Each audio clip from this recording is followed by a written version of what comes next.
The following audio is intended for mature audiences and contains adult content, graphic language, graphic violence, and strong sexual content. Viewer discretion is advised.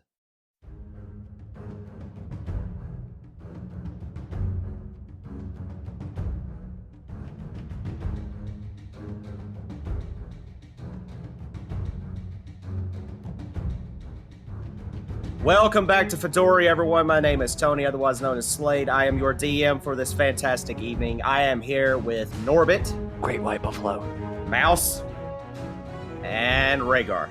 Good evening. So, I'm going to give a very small, very detailed review as to how our last episode went, because honestly speaking, that was the best birthday gift I could have ever been given for D&D purposes, and I kind of want to go over it a little bit.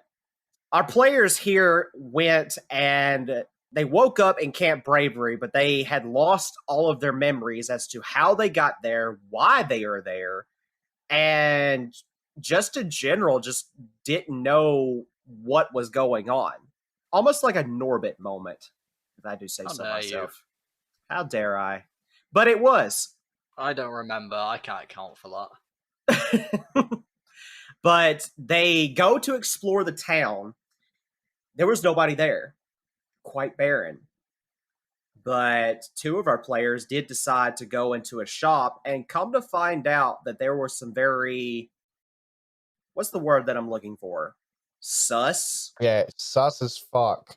Things were not as they appeared. Let's put it that way. But the people that were originally there were not there, and the people that are there are not fully corporeal, if that's what the word I would be using. It sounds about the right word, yeah, I would agree with that. But they managed to go in and find some new friends, though, in the form of a bunny rabbit and a fox, however. But the funny thing was that they spoke. They're not mouse in the sense of him being humanoid. They're actually just your normal average animals, just with a very high wisdom and intelligence that could speak. So they're actually closer to shitbag than they are to mouse. Pretty much, yeah. It's like if you took shitbag and gave them different animal forms, then yeah, that's pretty much what happened. And a less fondness to tacos. Yeah, quite literally. But the best part of that entire story was the fact that Mouse has quite literally gone mad. He's insane in some retrospects and got completely pissed off at Rhaegar for whatever reason and decided that the best course of action would be to beat the living shit out of Rhaegar. However, things didn't happen the way that Mouse wanted them to. He ended up hitting his head up against his own gun, kind of screwing with his head a little bit, and he finally remembered what was going on. He got back to his senses, and that's where we are now. Right? Where are we on the map? You're still at Camp Bravery, so down at the very bottom of the map. So, Mouse, you just got hit extremely hard in the front of your head by the back end of your gun when you took a shot and rolled that nat 1 to attack Rhaegar. You no longer have the urges to go and kill Rhaegar anymore, but you do have 2 levels of madness still on your character. My tail is very happy that it no longer gets chewed on. Or stabbed. Or stabbed. Yeah, I'd forgotten about the stabbing. I didn't. That's ironic. But you currently, Mouse, just for D&D purposes, you have 2 levels of madness to your character currently, and the only way to get rid of it is to get a long rest. If you take a short rest, you can remove 1 level. If you get a long rest, you can remove all of them. Okay, where are y'all going? Well, the bunny rabbit and the fox have said that they would be happy to take you back to their town if you guys wanted to go that way. But I will put you guys back onto the map that you were when you were fighting so that you guys can get a visual as to exactly what you're looking at. I don't trust the fox. Why? They're sly by nature. Okay. Makes sense, right? Foxes are just naturally sly creatures. There's nothing to say that they're trying to rob us in our sleep. Does Mouse remember everything that happened? I'm going to make you roll for that, actually, because of the way that you removed the notions of you wanting to attack Rhaegar. So what I want you to do is to roll me a intelligence saving throw. All right. I got a 6. You got a 6. You don't remember. Pinche, my head. Why does it hurt so much? Why are we out in the woods? Well, you see, the thing is, mate, you decided to just go absolutely batshit crazy and start chewing on my tail. And stab it. I was Yeah. chewing on Mateo. No, my tail. Oh. Why would I do that? That doesn't sound like me. I'm not that hungry. Oh, wow. Okay. Basically, Mouse doesn't remember shit that happened within the last several minutes. He doesn't remember starving to death and trying to beat the shit out of Rhaegar.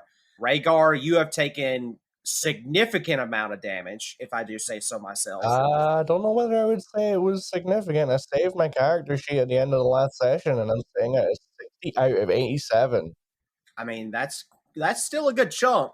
Rhaegar, why do you look like shit? Wow. Y'all motherfuckers woke up today and chose violence. Wait, is Norbit still in the bag? I would like to think that he is, yeah. Technically, yeah, you're halfway in and halfway out. Norbit's just gonna start playing with fucking Mayhem's dreadlocks, just for the fun of it. When did Norbit become a genie? I will grant you 3 wishes, but they Oh, come sweet. with consequences. What is your first wish? Okay, that is a bad trope, coming from you. Fuck no. What is your first wish? My first wish is that you'd get off my fucking back. You can throw him off while he's still in the bag if you want. Alright, so he... No. Or I could just drop the bag, couldn't I? Yeah, He you told me could. his wish. He wanted me to get off of his back. So I turned the bag round. Now I'm on his front. Okay. What is your second wish? That's so stupid. I just drop the What- bag and walk away. Yeah. No, So don't go. What is your second wish? so the bunny rabbit and the fox, they're just watching this whole ordeal happen.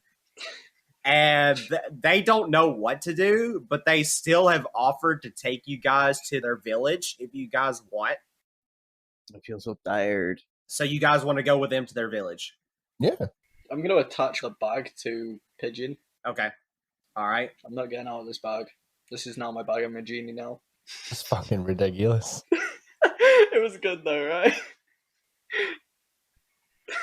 So you guys make it to what is known as the Enclave. It's actually not what you expected. It looks like a full-on village, but the weird thing is that there's no humans here. It's all animals. Why do I see a crocodile? Shitbag, create bonfire. We'll get to that here in a minute. I'm not pleased. It's got a big mouth. So you guys get to the very entrance of the Enclave, the very top where your characters are at. So the bunny rabbit and the fox stop and they turn around and they look to all of you and say, who's got the bag? That would be Pigeon. And I point to Pigeon. I will grant you 3 wishes. We don't have a problem with you guys coming in here and resting up and getting supplies, but that bag needs to stay out. Norbit's going to look him dead in the eyes and go, I am the bag. Norbit, get the fuck out of the bag, okay? 3 wishes. Get the fuck out of the bag. You Is must there wish. anywhere I can sleep? I feel so tired. You guys can come in here. We just need you to leave the bag outside. I mean, technically, we could just leave Pigeon and Norbit outside the village. I need. This is true. That's up to you guys, but it's a matter of that we can't have something that's going to cause us harm in our town. I ask the rabbit and the fox if they can turn around for a second while I get rid of the bag. Roll me a Oh, persuasion check. with disadvantage Oh my Why is it with god. disadvantage? because they don't trust you. I don't trust them. I don't trust you right now. You said persuasion? Yeah, with disadvantage. I go to sleep. I go to sleep right here. Oh, fuck you, And he Tony. just lays on the ground.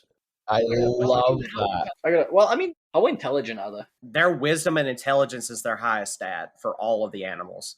I got a 6 anyway because you told me to roll with disadvantage for no reason. Because they There don't is, trust you. they don't trust you.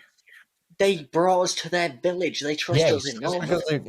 because they brought us to the village doesn't mean that they trust us completely. Also, I'm currently sat in the bag. Like, it's clearly not dangerous. They don't know that.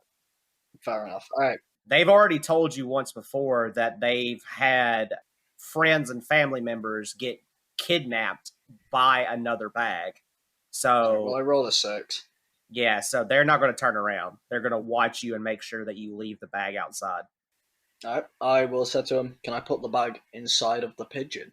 No, Why not? this is a rule. Like, either you leave the bag outside or you don't come in. The bag's got all our shit in it, though. Slade's invoking rule 0.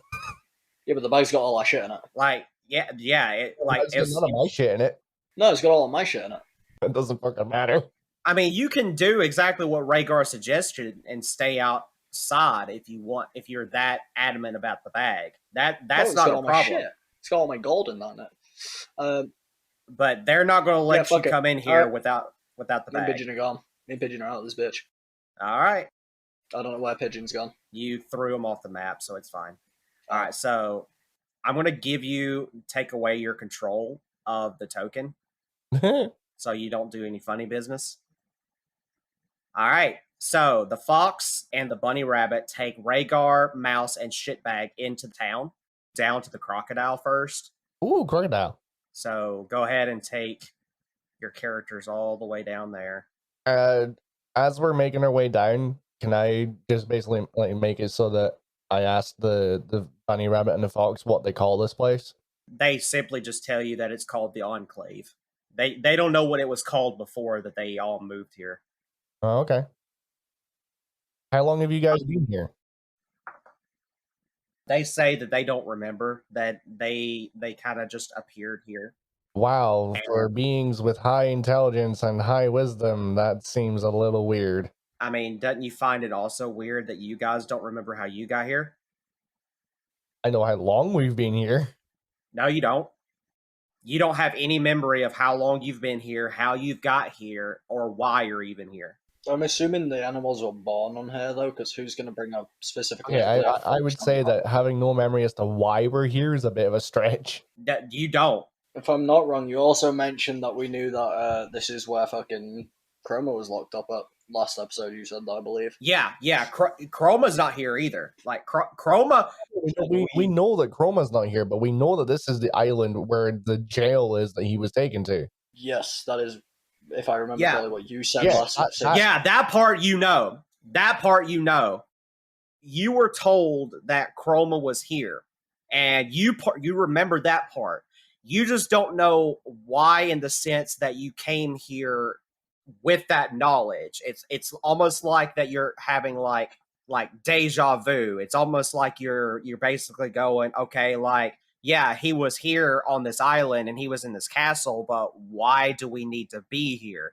Because you were told before you came to this island, the reason you need to go to that castle is because of an item that he has that the guy that's in charge of that castle has in his possession that you all need in order to get to where you're supposed to go once you get to Mouse's Island. So basically, we know that there's a castle on this island that we need to get to. You know there's a castle on this island that you need to get to, but you do not know why you need to go there. You don't know what's there. And the only thing that you remember is that you remember that you found Chroma in the middle of the ocean, and then he told you that he came from this castle. He doesn't remember anything apart from that, and that the next time that you wake up, you're now sitting on this island, don't remember anything apart from those very vague memories. And all of the shit started going down. Now you can correct me if I'm wrong on this, but I thought last episode you said it was for that his fucking what is it, a Warhammer or some shit was there? Yeah, his Warhammer was in the possession of the halfling, but the halflings wasn't there when you guys woke up. No, but I'm saying if we already know that, isn't that the reason why? Like, isn't that like a plausible reason we were here? No, you're not here for his Warhammer. You're not here for his Warhammer. The Warhammer is like an icing on the cake. It's just like an extra item that's there that you can grab to give back to Chroma as it belongs to him. But the real item that you need is in that castle, but you don't know that. You've forgotten that. It's almost like your memory's been wiped. All you know is that you need to get to the castle. You just don't know why. Mouse lazily moves towards Shitbag and falls over on his back and passes out. Shitbag catches you, and he kind of does that thing where he scoots you on to where that you can sit on him more comfortably and lay on his back. Okay, how much time has passed since my little skirmish with Mouse? To get to Camp Bravery to the Enclave, it would take roughly about 3 or 4 hours. Okay. There's no way that we could have gone a short rest in any of that time, right? I'm going to say no, because this place was the opportunity that you guys are going to get a long rest at. Okay, no problem. That's fine. All right, so the bunny and the fox take you to the very edge of the city. They look at you and say, so we're taking you to the boss, and he can kind of talk to you from there as he's the smartest out of all of us. And then you guys can go and get a nice long rest after that, and you can stay here as long as you need. Okay. Well, thank you. I'll be interested to see what your boss has to say. By the time you say that, you actually do see him. He is a giant fucking crocodile. Biggest fucking crocodile you've ever seen in your goddamn life. But he's sitting in the middle of the water, and he's just like chilling. He's just like cooling off. Okay. He turns his head very slowly to you, and all you hear him go is, "Oh, guests." He has that like raspy voice, like it's very low toned. Okay. I'm gonna look to Mouse, Shitbag, the bunny rabbit, and the fox, and I'm just going to unclip all of my weapons and lay them on the ground. And then I'm just gonna sit cross-legged exactly where my icon is, and just say, "Greetings. Thank you for allowing us entry into your home." No, not my taquitos. No. That's Mouse being passed out, sleeping on the dog, having a nightmare. The crocodile looks to you and goes, "Is he okay?" Yeah, he's a little exhausted, and he tends to talk in his sleep. He'll be fine after he gets some rest. Yeah, let's get in the giant lizard. Oh my god. Just disregard anything that he says at this point. Oh, okay. Okay. I must say I have to give thanks to your companions here for guiding us here. It was very kind of them, and I understand that it's not something that they necessarily had to do. So I'd like to offer you my thanks on behalf of me and my companions as well. He looks to the fox and the bunny, and he nods to them, and they scurry off, and they're going to get you guys a room ready. So they're going to kind of just pop out for a little Okay. bit. I'm gonna, in the interest of being completely honest with the crocodile, I am going to say we do have another 2 companions. They are sitting at the border of your settlement, because they are in possession of items that I believe that they are not welcome to bring in here. So in order to show respect, we have asked them to abide by, the rules that you and your companions have set here.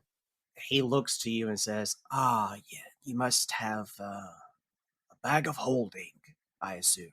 Yes, we do. A bag of holding that we did not know would have been a problem. Yeah, That's right, free bag of weed. The crocodile snorts when he yells that. He looks to Rhaegar and says, "Yes, so the bag of holding has been a problem in our city, as my wife and several other members of our clan have been taken. So we made it a law, and it's the only law here to not have one of those bags in the city." Understandable. Is there any information that you could possibly give us as to how long it's been since your wife and other companions have been missing? He's gonna roll, and he has the highest. I was about to say, let me guess, he's not going to remember. Oh no, he has a plus 15 to intelligence and wisdom. So if he Oh doesn't my remember, God. Two on the tail. he got a 25. Okay. So he looks to you and says, the last thing that I remember was it was the day after we had awoken, and we found ourselves in the middle of this city, and there was just a bag that was sitting there. And my wife, being the curious sort, went to open it up, and her and several other companions of ours just gone, vanished. Interesting. We had that same thing happen with one of our companions. She is a genie. Oh my God. The crocodile looks to you and says, "I take it that you guys have had an eventful day." It's been very interesting, yes. He's going to slowly walk over Uh-oh. to Mouse. He's going to do that thing where he sniffs. Okay. And he goes, "Has he done something bad here recently?" Other than... Only to your mom. Oh my God. Other than attacking me in a state of delusion and madness, then no, he hasn't done anything that I would personally classify as bad. That's the thing. He smells of that he has some of the magic that's found here. You see, this island works strangely in the fact that it punishes those that do wicked while on the island, except for when you're at the castle. So there's something that he's done that has caused him to gain forms of insanity. Hey, Mouse, what the fuck did you do last session? Remember, we did science. We did science, and we pocketed the cash box. You put that back, though, right? You did. You put it back. Oh, I put that back. Okay. So you did a bad deed and you redeemed. Yeah, we wanted to see what would happen. It was all for science. So mechanically, the way this works is that you gain levels of madness, because if you do something bad on the island while on the physical island and not on the island that the castle is on, you have to roll for the madness roll. Does that include murder in self-defense? Yes. What? Yeah, it's pretty hectic. It's crazy. But like if you do anything that is classified as an evil act, even if it's as simplistic as causing murder in self-defense, unless it's against somebody else that's evil. So if they have evil intentions, then basically it's one of those things that it kind of counteracts one another. It like balances itself out. It's like Mouse always says, there's always a balance. It's always evened out. So in that case, you're fine. But if like something were to happen where like you get accidentally attacked and you don't know that you got accidentally attacked and you murdered that person in self-defense thinking that they were attacking you and trying to kill you, then you would have to roll to see if you gain a madness level. So even his science, quote unquote, with that it had no ill intentions, he was just testing the waters, so to speak. Okay. It's classified as an evil action regardless. Because I corrected it, I don't have to fall. You balanced it back out. Yeah, you didn't have to roll for it. Yeah. Okay. See if okay, so if I didn't correct that and I just You would have had to roll. but at that point I hadn't actually done anything. Yeah, you hadn't have done anything. The way that it would have worked is that had you walked out of that building and not corrected the situation, then I would have made you roll because it's So basically, it would be guilty by association. exactly yes. Oh, that's bullshit. Yeah, it's pretty crazy here. It's Nice. extremely Okay. extremely chaotic. Okay. So I look at I just turn my head because I'm assuming that the crocodile's like pretty much beside me at this point, Yeah, he's like standing next to you. and I just say to him, I said, "Well, he may have tested the waters a little bit, but karmically, I mean, it should have been evened out. So I don't know whether he's technically still in the wrong at this point." Yeah, this island works very strangely. You can say that again, my scaly friend. We still have yet to figure out what's going on, but all we know is that us animal folk here in the city, have awoken and have gained an intelligence and a wisdom that we should not have. The humans are not here. They're all at the castle. They've all become slaves. We know something about a castle. We know that it's where we need to go, but we are having trouble remembering why. I can't answer the why because again, I just met you, of course, but I do know where the castle is located. However, there's a reason that we don't go near there. And it's not because of what's inside the castle, it's what's guarding it is the reason why. And what would it be that is guarding it? A very large metallic crab. It's, how do you say, gargantuan in size? You see Rhaegar just have a little half smile. Just go, okay. This metallic crab, I'm assuming it is alone, or does it have spawn that accompany it? We have not tested those waters yet, but we do know that from what the information that has been given to us is that it was the original protector of the castle and it changes masters to whoever controls the castle. But currently, the guardian is in the service of the new master of the castle. But strangely enough, and he's going to roll for this. Oh yeah, he knows exactly what the fuck's going on. He looks to you and says, "The crab wears a weird sigil on its back that I've never seen before.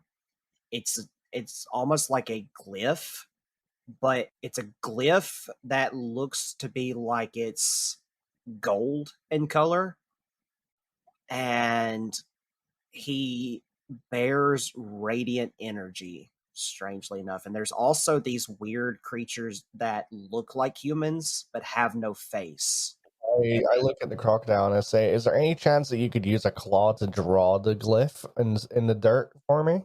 Yeah, he actually rolled high enough to where he could draw the exact glyph. Is it anything I recognize? Roll me an insight check. Oh, which dice to use? I'm going to use this one. I haven't used this one in a long time. And that's why. That would be a... What is my insight?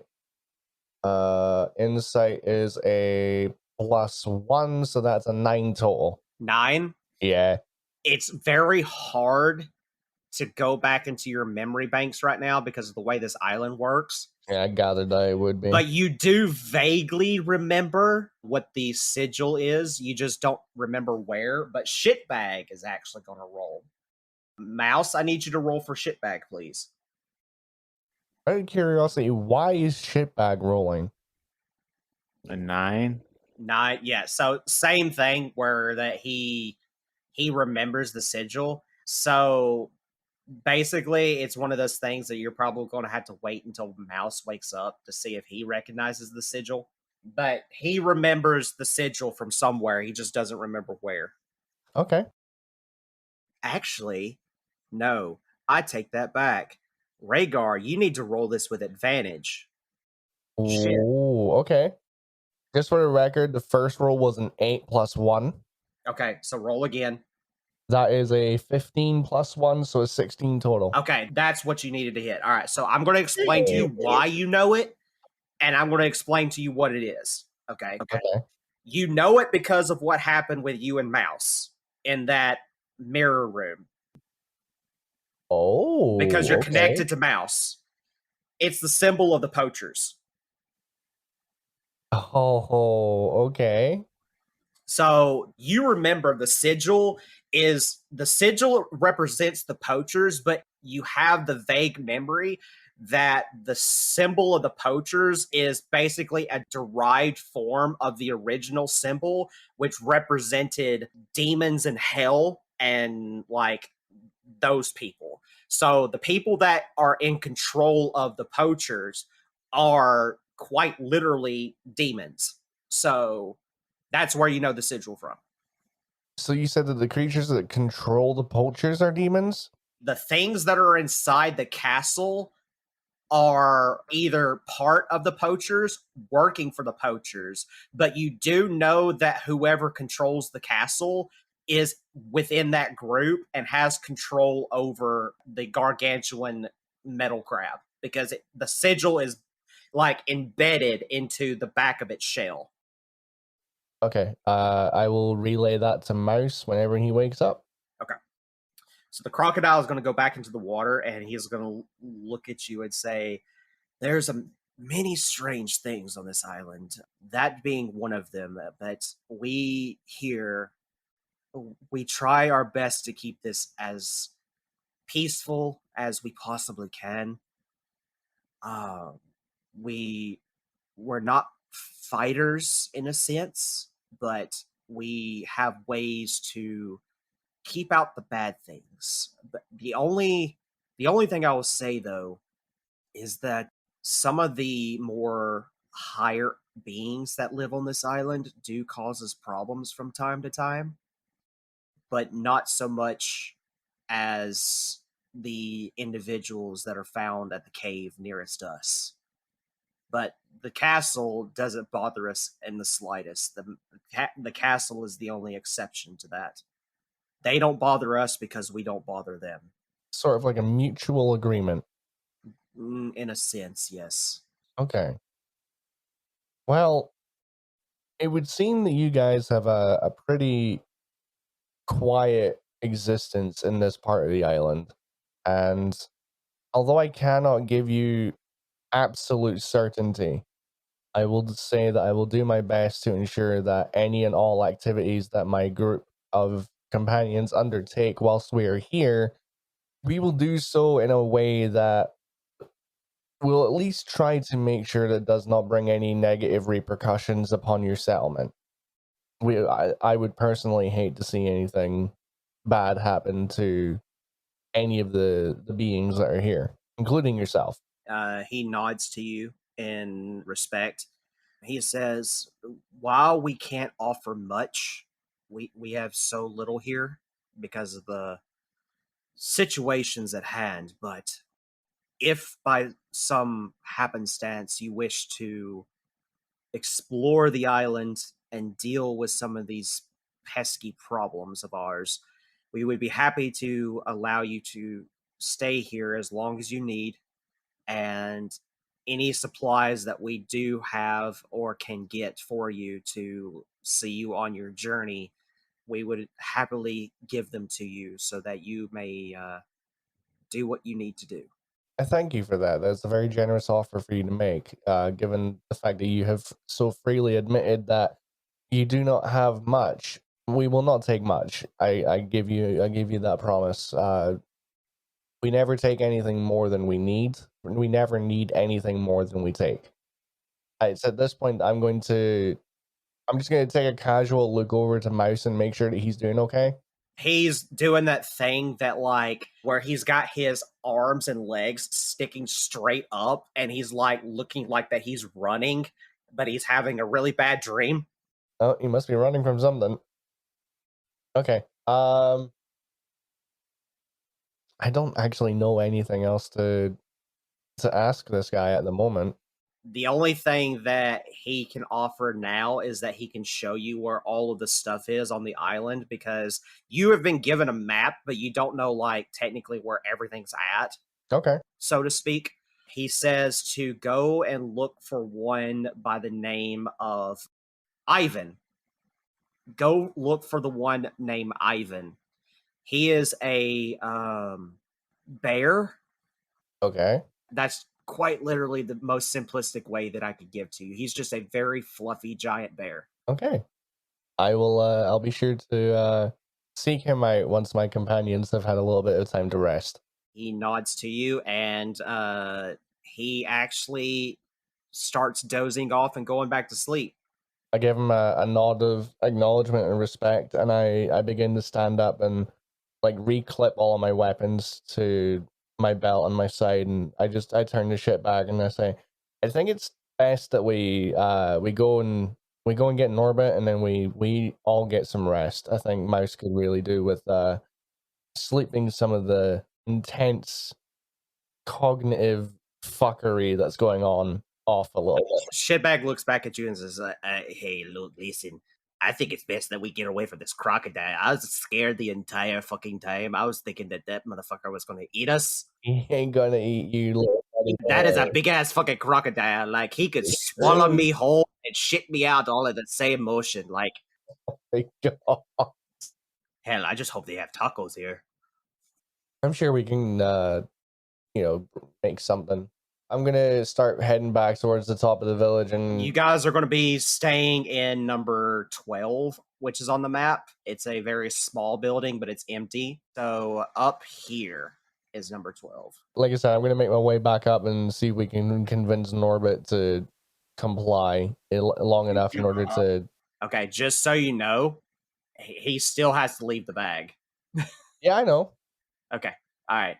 But you and Shitbag, along with Mouse being passed out on Shitbag's back, make it back up to the top, and you see Norbit sitting outside with Pigeon, and Norbit is doing his Fenrir. usual thing, playing with his gold and foons and other shit, No, I am still in the bag. and he's still in the bag. But I have set up a little ritual camp where I am sat at the top of on a pedestal. You have 2 wishes left. you have the notion that he's wanting to sacrifice himself to some heathen gods for more foons. You have 2 wishes left, Rhaegar. Do I honestly get the impression that he wants to sacrifice himself? From the shit that's on the ground that he's drawn just randomly with the bag sitting in the middle of it, and he's still halfway in the bag, and that he just blurted out, "You still have 2 wishes, Rhaegar." Norbit, get the fuck out of the bag. I'm gonna tuck back into the bag so like just my hands and my eyes are peeking over, and I'm just gonna go, no. Get the fuck out of the bag. No. We need you. No. I duck into the bag more. What, so just that the fucking bare top of your head is sticking out? No, just my fingers. Oh, so Tony, his head's in the bag now. Does he not have to roll anything? He hasn't been in there equal to his constitution yet. So as long as he stays in there and doesn't come out, then yeah, I'm going to make him roll certain rolls. But if he keeps popping in and out, then it's basically what I'm doing every time I speak. I pop out. Where's Pigeon? Now, Pigeon is quite literally watching Norbit, and he's just shaking his head. It's just like, why? No, I feel like Pigeon's got his wings wrapped around me, like to be like part of the pedestal, but he's still shaking his head. You and Pigeon are 2 very different people. Yes, but I've convinced him. I have like an advantage on persuasion with him. Here's what I'm going to do. I'm going to quickly move Norbit's hands so that they're no longer clutching the brim of the bag, and I'm going to shut it, and I'm going to lock it, and I'm going to tell Pigeon, you time how long he's been in there, and whenever his time comes close to up, you let him out, and if he doesn't agree to leave the bag and come into the village, you put him back in until he does. Wouldn't he have to make a strength check to see if he can grasp my hands off of it? No, because of the weight of the bag. No, I mean I'm grabbing onto something. He's trying to pry my fingers off. Wouldn't he have to fucking like roll I'm a not trying to strength? try. I'm just trying to like. no, it's kind of like that. Your hand is sticking out of the bag basically, and he's doing that thing where he's pulling the string to tighten the grip of the bag, and then he's going to tie it up to make sure that you can't untie it, and you're just going to hang there with your hands, or your hand out of the bag, and No, the he's bag going to be being fully in. So what I'm doing is I'm stuffing his hands into the bag. And okay. For then- that, I will agree with Eli on. You would have to make Yeah, a that's check why. for that. That's Okay. what I was saying. Yeah, it's one of those things. If you do it like the way that I described, where you just pull the string. Oh, because if his hands are dangling out, he can get the string and he can just let himself out. Yeah, I also imagine this is like more of a backpack than one of those ones with a string. Personal mind, I crafted it that way. Then it's easier to carry. But if you try to push his hand into the bag, yeah, I would make you make a check for that. Okay. Rhaegar, make a strength check, and then Norbit make an opposed strength check Okay. to see if you can counteract one another. We're doing this one in chat for the fun of it. I'm gonna let the two of you decide, but I do think that's fair. I mean, I don't straight mind. off the rip, I rolled a 17. I'm being honest about that. So my roll, I'm not doubting No, I that. don't know. I believe you fully on it. I just thought it'd be funnier because I know your rolls are worse. I've said my roll. So whatever you roll, you just got to No, I compare that know. now. Yeah, I know. I just think it's funnier when you get shit rolls in chat because you always get shit rolls. That's why I said it. Well, I was trying to play for my advantage. Okay, Uh-huh. 10. That was it. I got a 10. He got 10. Yeah, so Rhaegar is able to kind of like grasp your wrist and push you down into the bag and then tie the bag up and loop it around to where that it stays tight. And then he tells Pigeon to let you out when the timer goes up. And if you still refuse, then he's going to try to put you back into the bag. Tony, I have a question for you. Yes, sir. Do I still have the tattoo machine? Do you still have the what machine? Tattoo Tattoo. machine. The tattoo machine? Yeah. I mean, technically, yeah. I would like to, while I'm in this bag of holding, take the tube off of that and then poke that out and be able to breathe through it. Technically, I'm not breathe. I don't need to breathe, but I mean, Does that not break the bag? no, because it's just poking through the little gap that's still going to be there. Technically, okay, I'm trying to figure out a way to do this to, okay, so you technically don't need to breathe, Yeah, exactly. but it's the fact that the bag is causing you to take a different form of damage. We said crushing, didn't we? Yeah, it's like it's kind of like if like you're in a, It's like pressure. The further underwater you get, the more pressure gets put on your yeah, body. I'm trying to think of a way that Yeah, so like, what's the limit? Like, how much of me needs to be out then for that to not be effective? Like, that's kind of what I'm trying to figure out there because I didn't know if it was like, we just consider like as long as something's poking out of the bag, it like this gets rid of it. as long as your head is out of the bag, I would be okay with the rest of your body being in the bag. Can I technically shrink my head? You don't have the enlarge shrink spell, do you? I don't need a spell. Like, I mean, you would. didn't I make my head myself? No, it's okay. You have to have certain abilities and spells to be able to do that. So that part I'm giving you a definite no. But if you had the spell enlarge or shrink, you could do that technically. Alright, fair enough. So I will ask a second question: is Fenrir still with me? Because I assumed Fenrir was with me because he was with me last episode.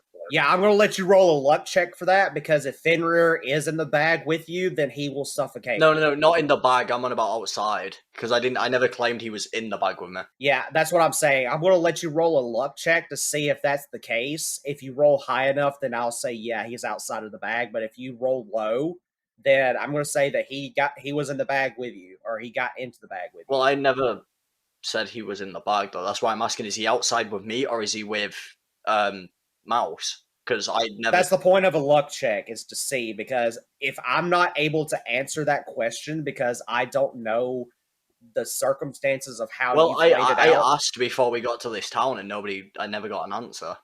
Okay, That's why I asked. I didn't know that you asked. Yeah, because I kept saying, like, everyone kept saying, Okay. there's 2 companions. I kept saying I'm gonna. there's 3. I will say that he's out of the bag this time. But if you come up with a situation like that again, where that I can't answer that question, then I'm going to make you make luck checks.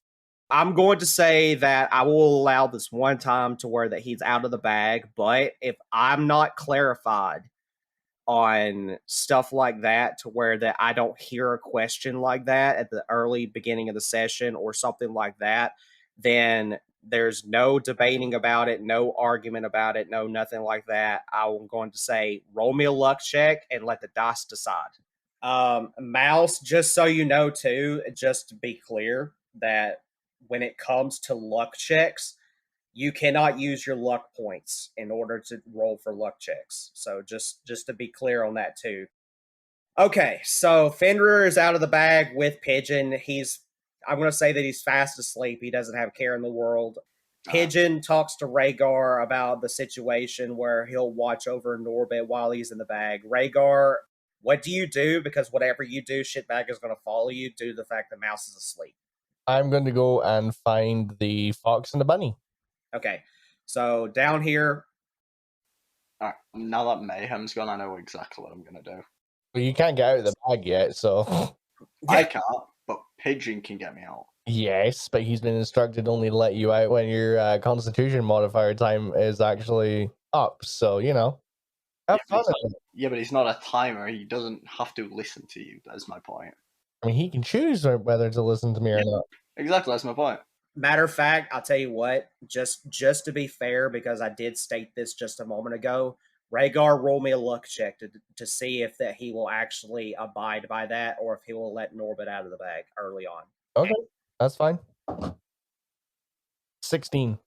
Okay, yeah, I'll say that he will listen to Rhaegar, and he'll still watch over the bag, but he won't let Norbit out until the first timer has gone out, and then after that, whatever happens after that. Can I try and persuade him? Yeah, after he lets you out, you can. No, yeah, I mean before that. That's what I wanted to do. Is I wanted to try.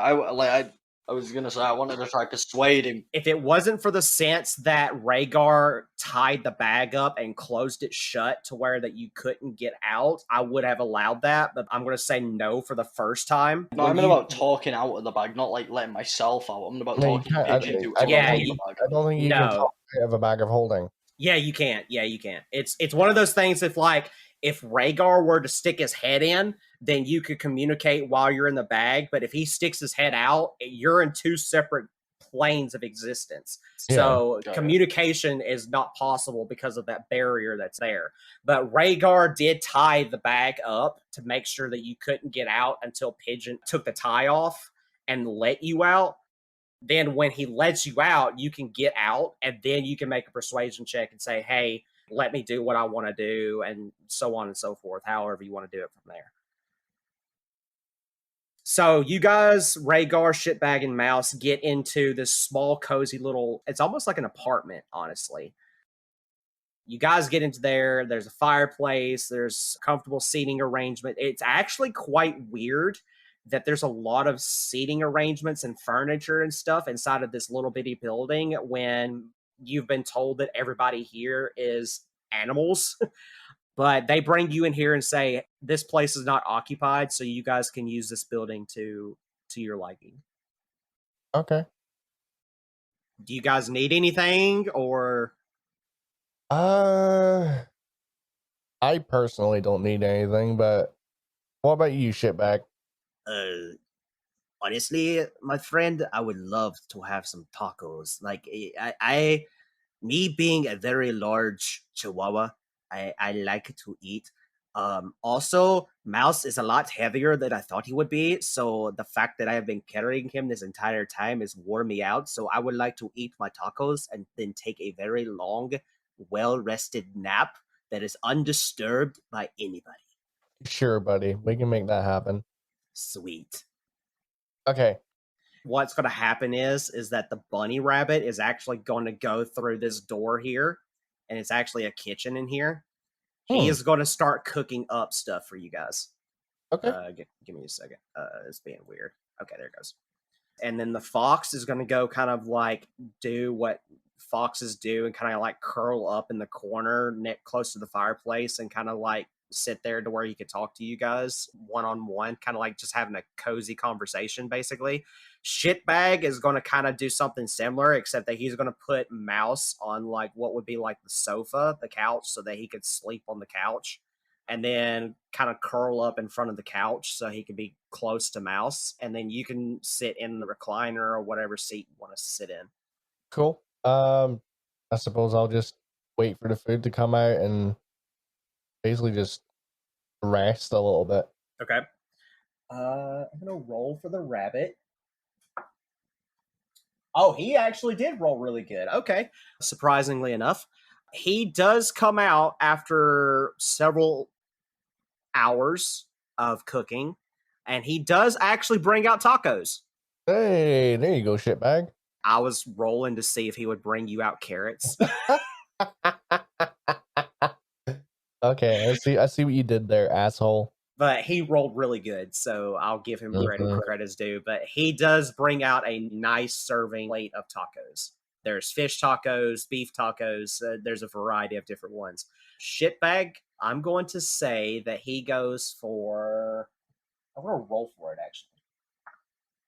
He goes for a fish taco. So, Mouse, go ahead and write on your character sheet that he had, what is it? Umami? Umami. All right. So, is there anything you want to discuss with these two, or do you just want to go and sleep it off and get a long rest? I think for today anyway, I think it's best if Rhaegar just, sleeps. Okay. I'm going to very quickly go over to Norbit because while you guys are sleeping it off, he will at some point have to get out of the bag. He will die because it takes a minimum of 8 hours to get a long rest. Yes, it does. So, Norbit, Pigeon is going to untie the tie and allow you to get out right on the timer. All right. I'm going to tie the bag to Pigeon. Okay. I'm going to get Fenrir. Me and Fenrir, I'm going to tell Pigeon, first of all, you wait here with the bag, fly up in the air if you have to, just stay safe. I'll be right back. Me and Fenrir are going to go into town. Okay. I will give you control of your... Yeah, I'll give you control back of your character again. Well, I want to go see the crocodile, or the boss, or whatever the fuck it is. Okay, yeah, go for it. He's all the way down at the bottom. Okay, so you get down to the crocodile. The crocodile is there, and he's a big-ass motherfucker. He's, like, huge-ass crocodile. Can I assume he's the boss of this place, or do I have to ask that? I mean, because there could be something bigger. You never know, right? Like, I'm gonna say that you can assume that he's like the head honcho. Yeah. I'm gonna like wave my hand at him and be like, "Yo, Croc." He kind of startles a little bit. He looks up and sees you. Says, "Oh, more guests." Yeah, I'm assuming you met the blue bitch that tied me in a bag. Yeah. So I'm gonna be honest. I can't leave that bag. I know you don't like it in this town, but I can't leave that bag. I've currently got it on a companion of mine outside of the town, just outside. But it's got everything I own in it. I mean, that's fine. We can send out people to give you some supplies to camp outside if you would like. I mean, that's an option. Alternatively, my companion has a compartment in his chest which can be sealed. Would it be okay if I put it in there where it can't affect anything outside of him? I'm sorry, my friend, but the answer to that is no, because we don't even know what that thing is, and the fact that it took my wife and several other of our clan members, I can't take that risk. I'm actually gonna look at him and go, I actually have an idea of what took your wife from in that bag. I spent a good couple of hours. Was it? No, it wasn't a couple of hours. How long was it in the bag? Technically, yes, you spent several hours inside of that giant room. It was like a bag inside of a bag, wasn't it? So yeah, essentially it was a bag inside of a bag, but the secondary bag was like different. 10 times the size of a normal bag of holding. So I'm gonna mention that to him. I'm gonna say, like, I spent a good few hours in there, and like I got attacked by one weird, long-limbed fucking creature thing in there. Do I have any like markings on me still from that? Because I don't remember healing. I'm going to say that, like, Just for visual representation, I I'm can, going like, to say, point it and yeah, then, like, technically you would because you haven't just rested ragged, like yet. a ragged clove or something. Yeah, like, I'm going to say, like, you have, like, tears and stuff from where, like, he grabbed you. So, yeah, you haven't rested Yeah. yet. So I'll say you have that.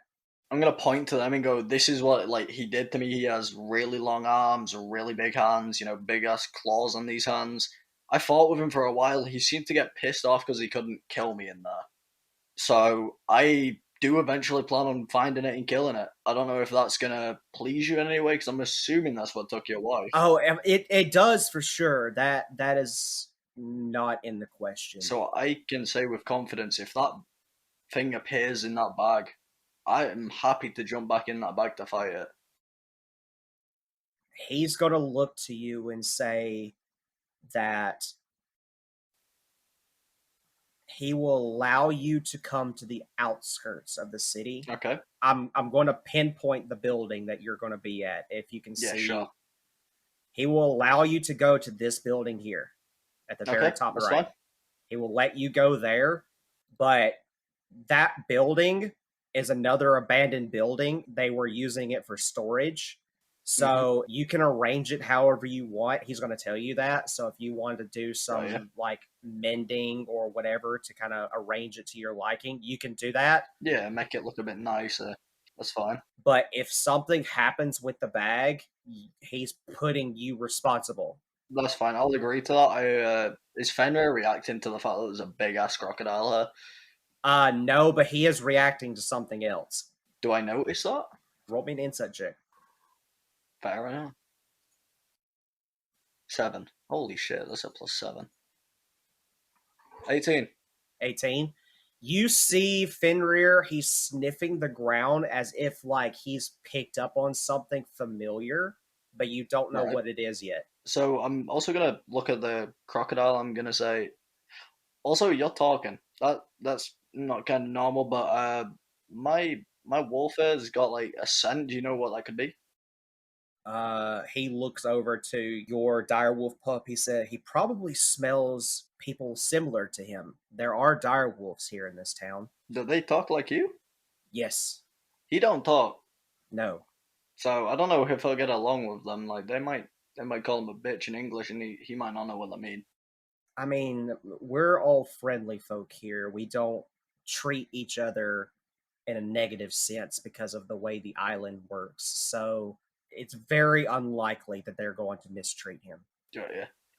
I'll say first of all to the croc, thanks for letting me stay in like the little abandoned shack and that. I know it's against like your rules and stuff, and I will take responsibility if anything happens with that. I'll keep the bag locked in the companion, like I said, so nothing should come about it.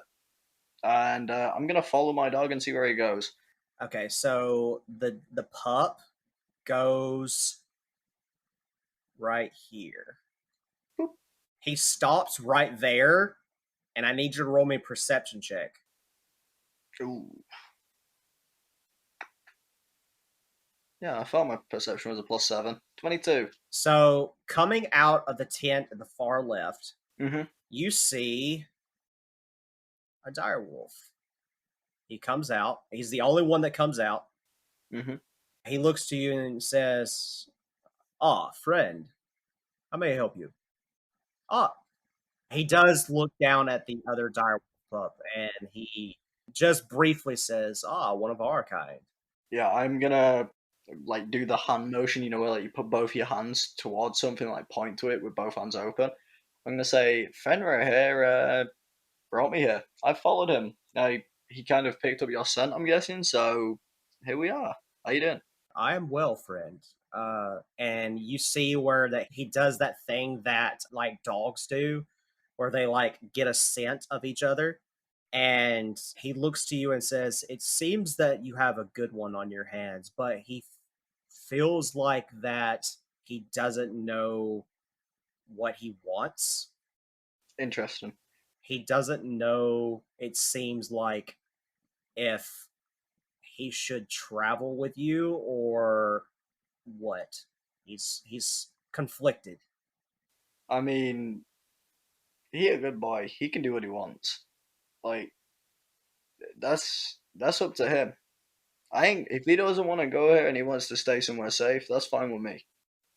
If he wants to come with me, I will protect him the best I can, which is, I imagine, pretty good. The wolf looks down at your direwolf pup, and you hear something similar to what Mouse can speak, but it's in a different dialect. It's almost like that he's speaking in more harsher tones. Bark speech. Yeah, it's more like a bark, but it's in the sense that it's the same language. It's like a grusselier mouse. Yeah, basically, yeah. But you hear him speaking to the direwolf pup. The direwolf responds back in the same dialect.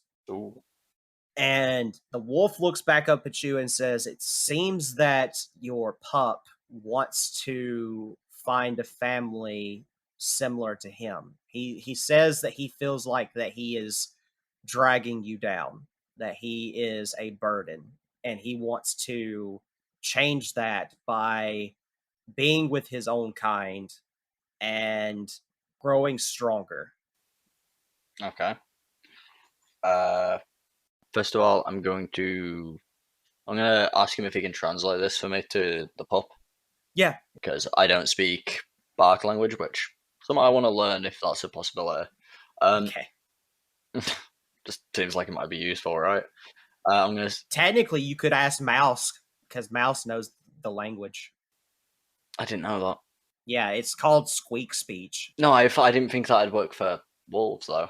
Yeah, so squeak speech is like the homebrew version of like beast speech, but the way that we've got it configured in this campaign is that squeak speech has different dialects to where that you can talk in different forms of the language depending on who you're speaking to. But essentially, it's beast speech. Mine only works on small animals, though. So yeah, his works on small animals in this sense. The different dialect that this wolf is speaking into, it's more for medium and large creatures. Interesting. Yeah. So I'm going to ask him to translate. I'm going to ask him to say to him, if he would have been a burden, I wouldn't have took him in the first place. Second of all, he's more than welcome to stay with his own kind if that's what he chooses to, but I don't want him to choose that because he thinks he's a burden. I want him to choose that because that's what he wants for himself. You see as the wolf does kind of like that grin that like he approves of you. He thinks he respects you in that aspect. He looks down back at Fenrir and responds back in the language and lets him know what you said. Fenrir does a full turn and looks at you, and he nods, and then he turns back to the wolf and tells the wolf to relay this back to you. He says that he's going to stay because he wants to, but also he wants to be able to, at some point, come back and help you at your most dire need. Okay, that's fine with me. I'm going to specifically look at the wolf I'm talking to. Okay. The wolf looks back up to you and says, "I apologize. I was rude before. My name is Ranger." Ranger. Trying to wrap my head around how you follow that name for that. Actually, all of the animals in this city have names. Ranger. I feel like I've heard that before towards a wolf name. Don't know why. Yeah. Anyway, I'm gonna turn around and say, if he's happy to stay with yous, that's fine, but you treat him right, because I will return otherwise. He looks to you and says that he's the leader of the dire wolves here in this city, and they take care of their own and train them up to become strong warriors. Yep. And you didn't see this before with the bunny rabbit and the fox, but he does this thing where that it's almost like it's out of thin air. He grabs to the side of him, and it looks like that it comes out from like almost like a miniature portal, like a nether realm kind of thing. He grabs a great sword into his mouth and pulls it out, and he has it in his mouth, and he's wielding a great sword. and then he puts it back into the portal thing, and it desummons. Okay. But he's basically showing you that they're formidable. They're formidable foes. Got you. So I'm gonna kneel down to Fenrir. I'm gonna give him like a snack because I'm pretty sure I still have a couple of them for him. Roll me an animal handling check with advantage. What's animal handling? +4. 21. 21. He takes the snack out of your hand, and as you do so, you see something that you haven't noticed before. Mm-hmm. You see what looks to be like a bright, radiant light basically surrounds Fenrir. Mm-hmm. Fenrir then starts to grow. Mm-hmm. He grows to about the size of a little bit bigger than Ranger, and he's bulkier. Mm-hmm. And he looks back to you, Fenrir, and he speaks. Okay. In common. Okay. He looks to you and says, "Thank you for taking me, and thank you for bringing me here. I promise to become stronger, and I promise to return back to you at your most dire need." I'm gonna respond with, "You are welcome to return whenever you need." Or one. I'm also gonna hand him my last golden foon. You hand him the golden foon, and it also changes. Okay. The golden foon takes the shape of a weapon. It forms into that of what would be the same weapon that you wield as a like double-bladed weapon. It's like a staff form. Yep. And there's the foon on one end and the pointy fork part, I guess you would call it. I can't remember what the other one we called.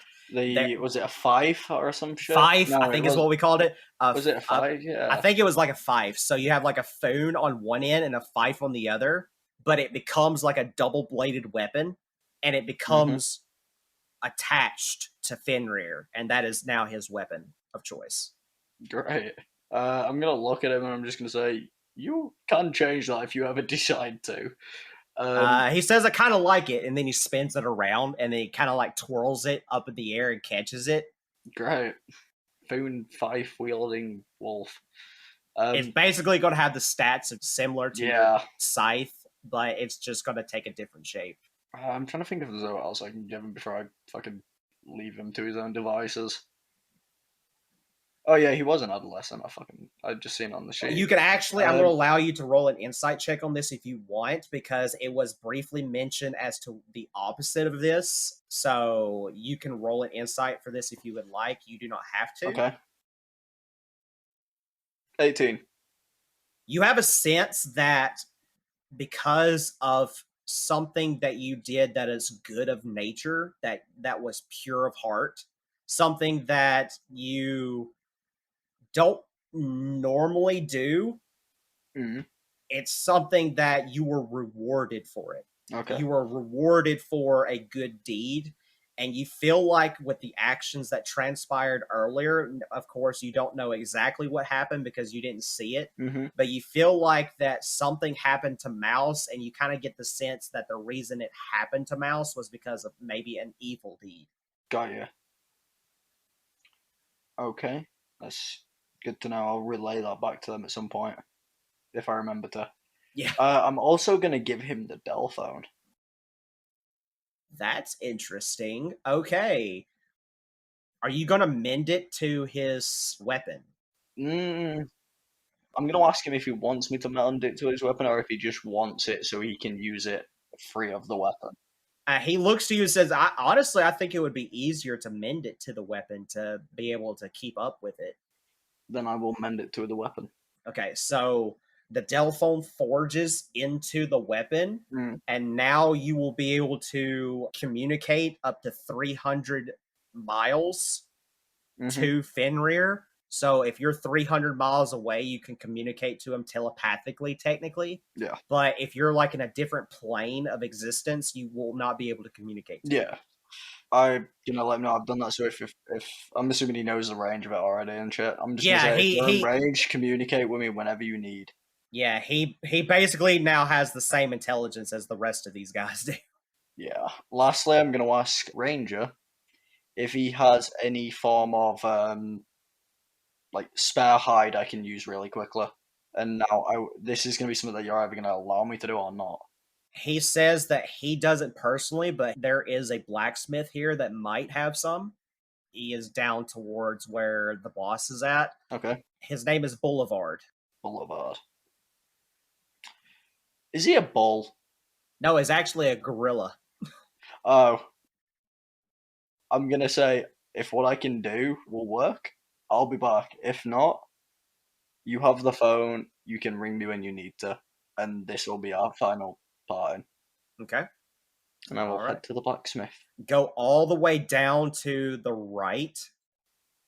The very bottom right down here. This one? Yeah. Sweet. You see a small little building that it's kind of very similar to most blacksmith places that you've seen before, where there's an anvil outside, Yep. workstation, all that stuff. But he's not outside at the moment. You open the door Mm-hmm. and you see Boulevard. Sweet. He is indeed a giant fucking gorilla. He's a fucking huge gorilla. He's wearing a what looks to be like a breastplate. He has an axe strapped to his back, and he's hammering down on a piece of sheet metal. Okay. Oh, welcome. Hi. I'm here for a very particular item, but apart from that, I've also got some companions in town that might end up coming here. So, sure. What exactly are you looking for? I want to know if you've got like any hide, leather, something that can be worked with to make a form of cloak, shall we say, for a direwolf, a particularly big one at that. Yeah, sure. Actually, I make the armor for the dire wolves, so I could give you one of their pieces of armor if you would like. I'm gonna look at him and say, "No, I need this to be like special." Oh, you Like, want something custom made? Okay, I got yeah. you. Anything in particular? That a type of hide? I'm gonna ask him what his highest quality hide is. He rummages around. I'm gonna roll. Yeah, that's Oh, fine. fuck me. I got a bad roll. Okay. He looks around. He says, I don't really know per se what type of hide you're looking for, but I have cowhide, I have elephant hide, I have various different types. So, is there one specifically that you would like? I'm gonna list off a couple of qualities to him and see if he's got anything along that lines. Okay. So I'm gonna say I want it to be strong, like tough, flexible. Do I want something with scales? Yeah, scales are probably tougher than hide, really, are they? Would that still be classed as hide, though, Tony? I would say that it would there would be two variations to it. So if you went with hide, I would raise your AC, but if you went with scales, I would raise your stealth. Oh, interesting. He's very big. I don't think stealth's gonna work. Wolves are very dexterous. Their highest stat is dexterity, so they're proficient in stealth. Okay, I'll go with scales then. Yeah, I'll go with scales then. Okay. You have to raise that. He pulls down what looks to be like this massive snake skin off the top shelf. He says, "Is there anything else you would like me to add to this?" Can you add in, and I'm going to show him the Ring of Autotomon with the poison thing on it. I'm going to say, can you merge that with it in any way? You want me to merge the crystal to it? Yes. He says, "Yeah, sure. Let me have the crystal, and I'll do what I can." Yep, I'll hand him it. Well, I'll like toss it to him rather than handing him it to him because he's a big gorilla. Yeah, so the ring is still technically on you. So when you take the crystal out, it was giving off like a greenish hue to signify that you had the ethereal attached to it. You take it off, it no longer glows. It's just now just an automaton ring now. You hand him the crystal. He looks at it.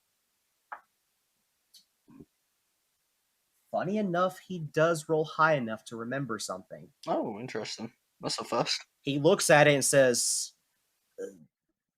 "That's odd. I could have sworn I've seen something like this before. What is this thing called? It's a ethereal crystal gem thing. Gonna say it just like that as well, because Norbert's like kind of trying to remember, but also like 50-50 in it. He looks to you and says, I'm not 100% certain, but I could have sworn that the last time we went to the castle that I saw one of these crystals floating above the castle. Do you know what color it was? Honestly, I'm just surprised that I even remembered seeing the thing. I don't remember right offhand what color it was, but I do have a vague memory of seeing something very similar to this, just much larger. Okay, good to know. I'll keep that in mind, and I'll let my companions know about that. That's very useful information. He says, I don't know how much use I could be to merging this onto the armor, but I do have some, for whatever reason, capabilities of forging magical items. So because I'm not familiar with this, it might take me a little bit longer than normal. But if your direwolf pup is planning on staying here for a while, then it shouldn't be too much of a hassle. Yes, he is. He's called Fenrir. You can give it to him for me, so I don't have to go say goodbye a second time. You can tell him for me that that is a gift from me. Okay. He has the phone to ring me if he needs to. Okay. He nods to you and says, I will do my best. And then I will go check on Mouse and Rhaegar. All right, so we're going to go back up to the rest of the guys. So at this point, I'm going to say it's been roughly about 3 hours since you've done all that. Yeah. But you go in and they're all kind of just sitting there eating. They're kind of just resting up a little bit. Not much has gone on. But you do see Rhaegar is still slightly awake. Mouse is fucking just knocked the hell out and he's having nightmares. What's he having nightmares about, Mouse? What's scaring you? Mouse can relay anything that he wants to say as far as like what he's screaming out as far as his nightmares are concerned. Fair enough. But yeah, Rhaegar is still awake though. I'm asleep. Would you be asleep after 3 hours? Hey, dude, you don't know how quickly I fell asleep IRL. I mean that's fair. If you want to be asleep, that's fine. It's just a matter No. of that, you just got food and all that stuff. So I figured you wanted to take some time to eat. And... You don't know how quickly I eat. Okay, yeah, that's fair enough. Fair enough. I can't deny that. I'm gonna walk over to Mayhem. Is he laid on a bed of any kind? No, he's kind of like in a recliner. In a recliner, even better. I'm living my best life, motherfucker. Ooh, here's an idea. Nah, that's a bit mean. Alright, no, that's a bit too mean. Because I know for a fact, I'll tell you what I was gonna do, because I want to hear Tony's response of what he would have done if I had done this. I was gonna say I poured the fucking rest of the jar of ashes on him, but I don't want him to explode. So you would have poured the ashes on Rhaegar. I was going to, but I know what your reaction would have been. I was fixing to say that would have fucked some shit up. Yeah, exactly. That's why I didn't. I was like, ooh, I still have some of those. Yeah, let's not blow the town up. Thanks. All right, so Tony, is there any water in this building? Technically, yeah, you would have to go in the kitchen to go and get it, but yeah. Like, no, it's like just a vase of water, like for fucking flowers or something. Just for something like that, yeah, sure. I would like to cast Shea Water. Oh, God. And move this water above Rhaegar's head and just let the spell go. Okay. Rhaegar, you wake up with a start. You just got splashed with water. Yeah. Oh, what? Huh? Why am I wet? You pissed your pants. I pissed my pants on my head. Yeah, I'm not buying it, buddy. You sprayed it straight up. I walked in and it was like a fountain. Can I just roll a fucking insight check. That's a 19. Yeah, you know he's fucking bullshitting you. You're an asshole. I'm going back to sleep. Don't fuck with me anymore. Hey. No sleeping. Got information to do with Casa. No, I'm good. No, you can tell me in the fucking morning. Good night. No, big crystal. Shiny. Yeah, big crystal, shiny. Yeah, we know. I'm going to sleep. Good night. Norbert would like to cast. Shut the fuck up and let me sleep. Norbert would like to cast. So bad. I would like to cast Branding Smite on my finger and then flick him. Are you fucking? Oh my god, guy. Okay, That has got to be some like. okay. Son of a bitch, you're gonna make me give you madness level 2. Shit. It's worth it. It is worth it. Okay. Every fucking bit of it. Son of a bitch. All right, go ahead and see if you can hit Rhaegar against his AC and then do all that shit. It's a flick. He's asleep. It's an attack spell. It's on my finger. Finger is the weapon. You are using a spell attack. I'm gonna say because that he's not paying attention, you'll have an attack of opportunity. So I'll allow for the advantage, but you're still gonna make an attack against Rhaegar, and you're gonna deal damage to him. You can see it. Jesus fucking Christ! Oh my god. Okay. Yeah, deal double damage. Alright, let's see. What's Branding Smite do? The next time you hit a creature with a weapon attack, before the spell ends, the weapon gleams with astral radiance, and with your strike, the attack deals an extra 2d6 radiant. So you'll deal 4d6. That's an 18. So you... I'm going to make you roll this here in a second. But Rhaegar, you feel as if, like, you just got this fucking massive splitting headache, and you wake the fuck up and see Rhaegar has just flicked you with holy energy. Wait. I flicked myself? Wait. Yeah, I was going to say, alright. You know what? I will correct this.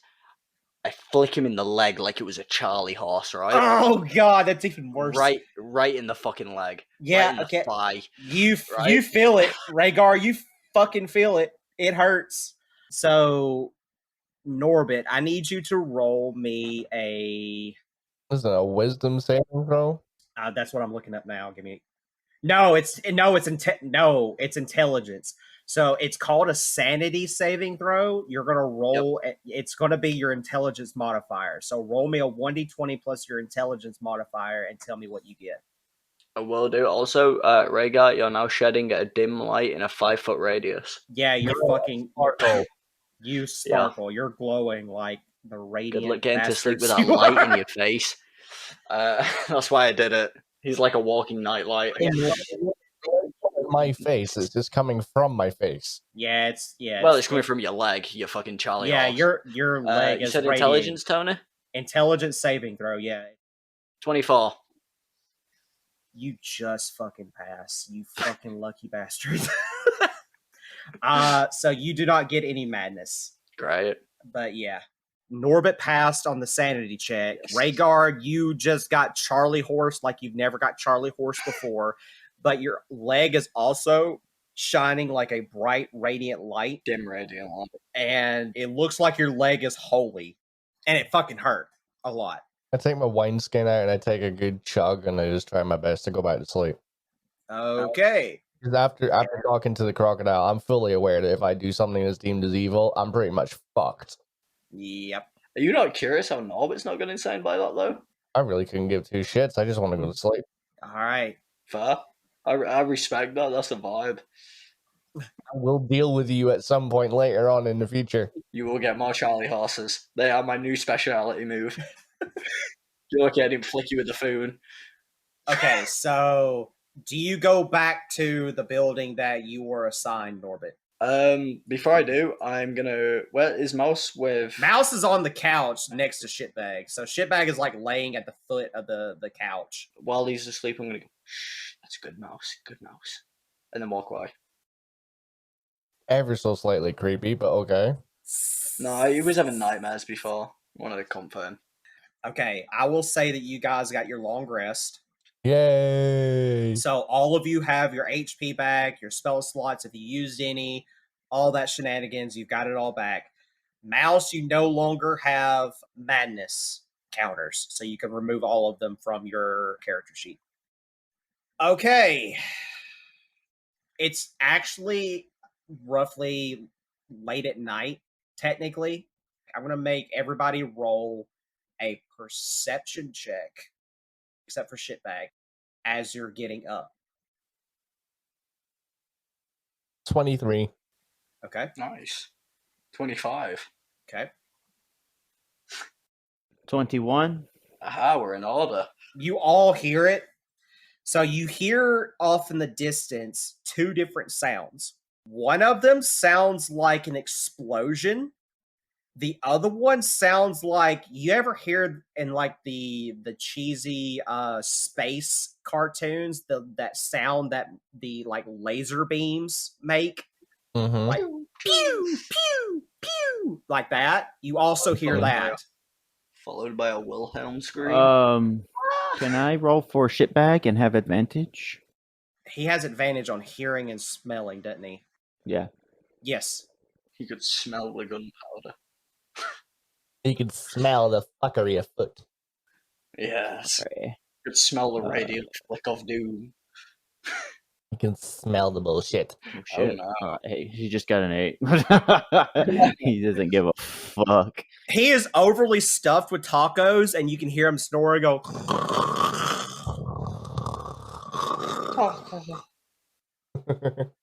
And then he lets out a toot. See, I don't like that because whenever he does something like with that end, it's usually bad. That tracks. Run, motherfuckers, run! This one I'm giving as a freebie because he's asleep. So, So, hey, we found the counter. Just knock him out. He can't do it. If he ever goes insane, sleep. If you knock him out, you're gonna have to roll another madness roll. No, I mean like sleep. Like if you like get a fucking powder asleep. Just like give him melatonin, he'll be fine.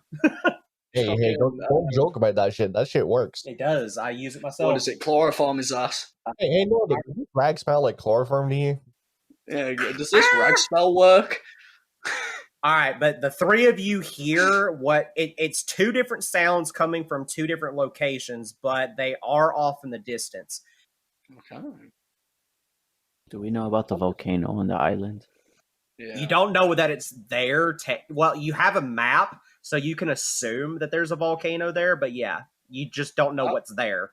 I have the Wanderer feat, so I have an excellent memory for maps and geography, as well as being able to recall the general layout of terrain. Yes, I was about to get to that. I'm going to let you roll for. I'm going to let you roll for it with advantage. So you're going to roll a survival check with advantage. What's that? Why don't I have to do a survival check?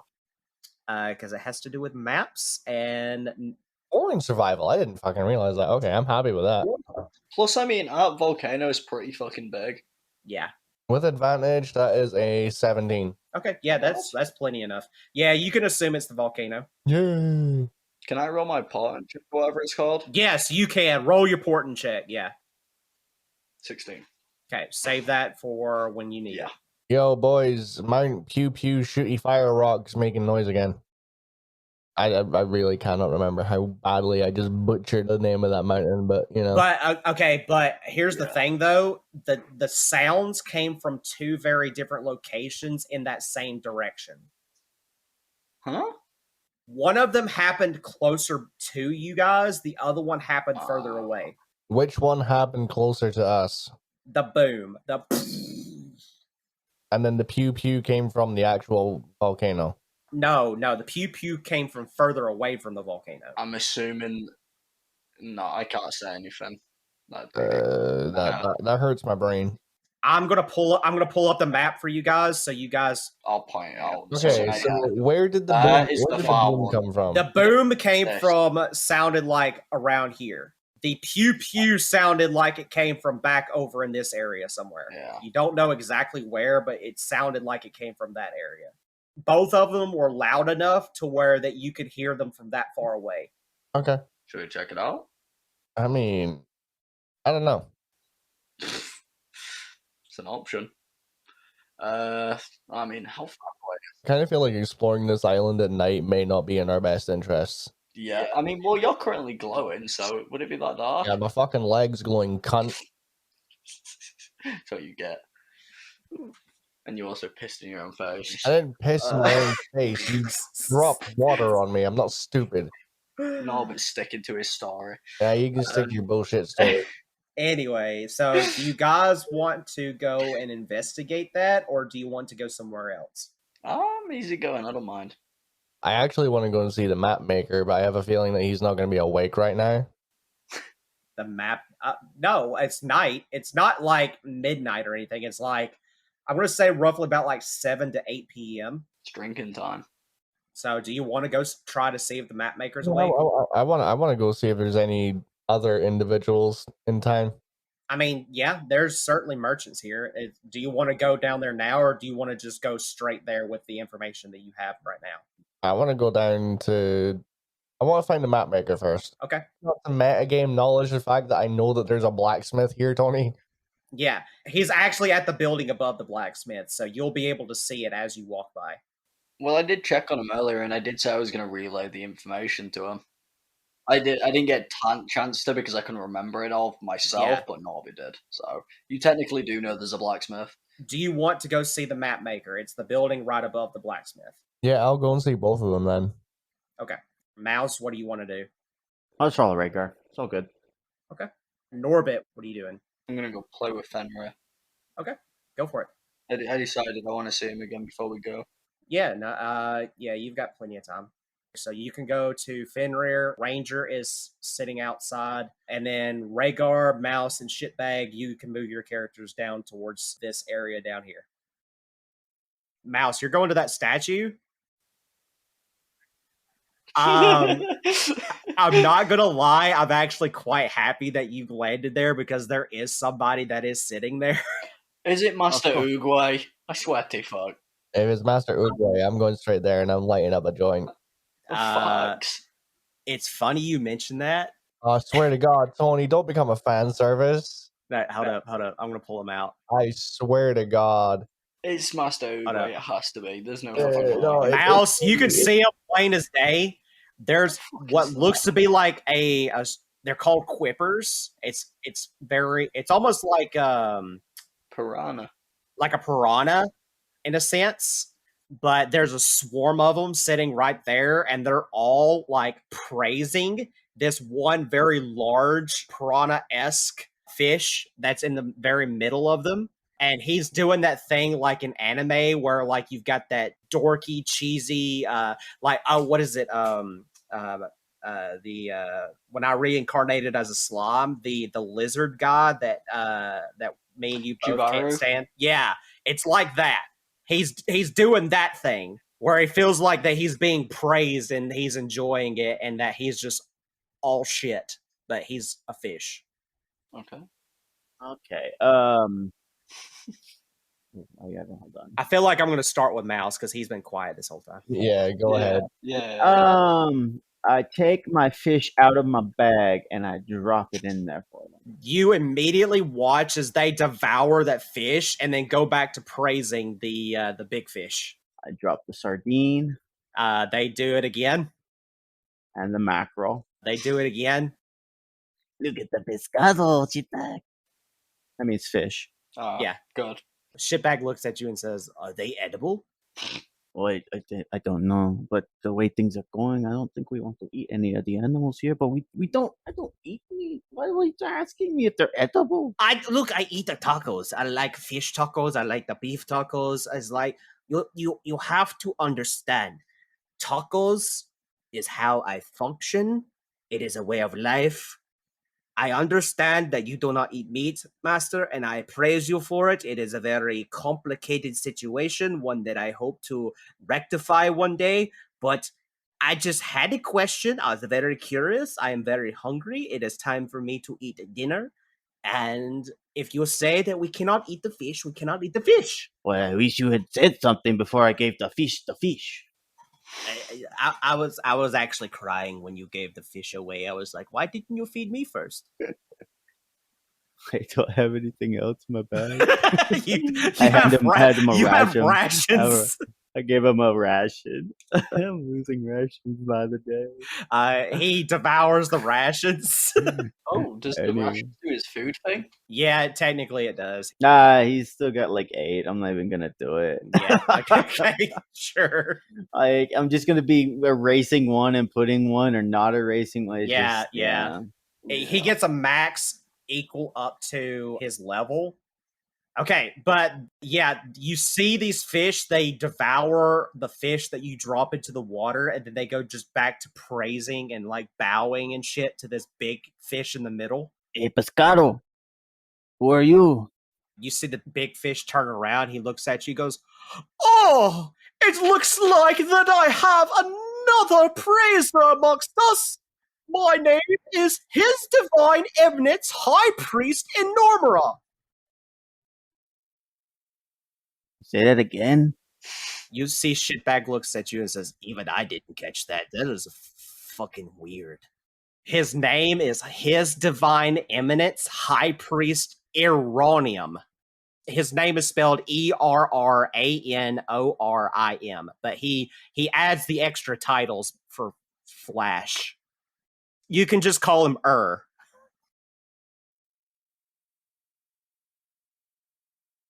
Right. Okay. Okay. Right. Okay, Jon Snow. Listen, it's like, why are they praising you? Oh, can't you see?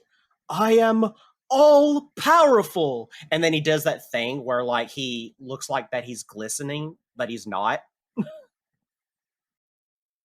Okay. Right. Cool. I'm more powerful too. Would you like to test that in a one-on-one combat? Do you want to 1v1 me? Get there. That's what he said. 360 no scope you. Do you want to? No, literally, I'll 360 no scope you. Okay. I don't have a scope.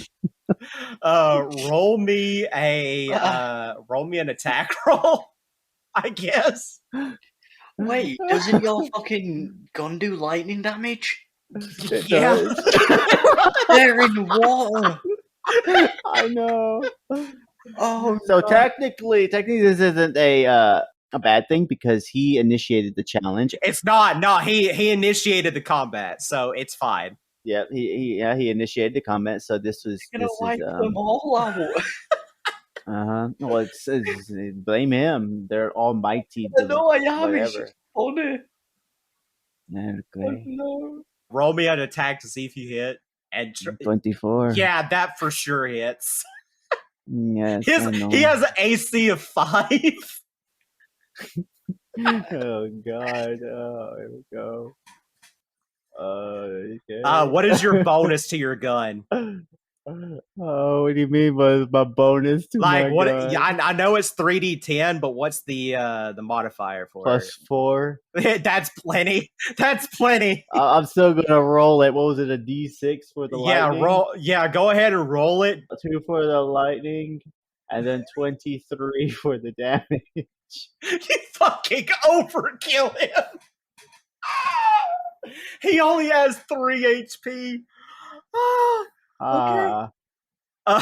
You see as you shoot your gun into the water and it hits this fish, and a bolt of lightning comes out and it shocks all of the fish.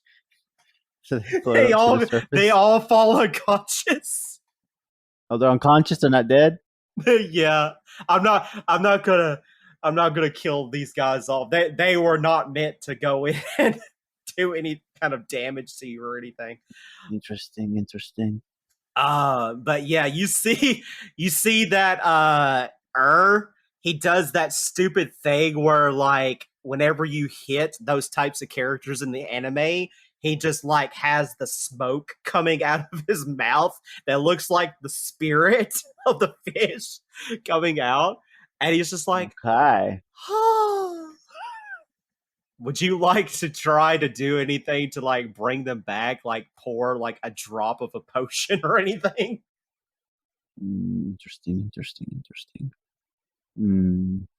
Let's see. I have. That's fucking hilarious. If you're going to use a potion, quite literally all you need is to just drop a single drop of a potion into the water, and it will heal all of them. Oh, okay. I think I proved my point, and I walk away. Yeah. You hear him yelling back to you. It's like, hey, second round. Okay. I'll let you attack me first this time. Okay. Your powerfulness. He rolls. He got a nat 1.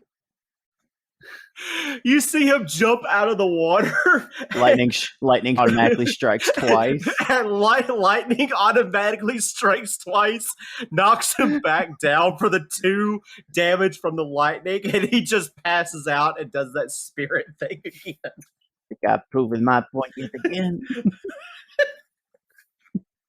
Oh, God. Swapping here. over to Rhaegar before somebody else dies. Rhaegar, you go into the blacksmith, and you see this large gorilla with a great axe on his back. He's wearing what looks to be like heavy armor. He's working on a piece of armor made out of snakeskin. You do see that he has the ethereal on the counter. He hasn't got to it yet. Okay. He does notice you, though, as you walk in. He goes, hello, my friend. Good evening. You seem to be busy. Am I bothering you at a bad time? No. It's perfectly fine. I didn't catch his name, but your robotic friend. Oh, Norbert. Ah, yes. He asked me to make very specific armor for his direwolf friend. Oh, okay. Well, I hope he paid you well. Oh no, we're giving you services for technically for free because of the agreement that you made with Zoot. I'm assuming that's the crocodile. Yeah. You didn't get his name, but you can kind of assume that that's who he's referring to. Okay. So, well, I'd like to commission you for some work, but I'm certainly not taking it for free. Sure. What can I help you with? I tap the breastplate and I just say, this does a pretty decent job at keeping me alive. But I was wondering if you had any capabilities of making it better, whether it be by smithing means or arcane means. He walks over to you. He's actually a lot bigger than you are. I look up and I go, hi. He goes, hi. He looks down. He Wait, kind of... Hold on. How tall is he? Because I'm 6'2". He's like 6'6". Okay, he's not that much taller than me then.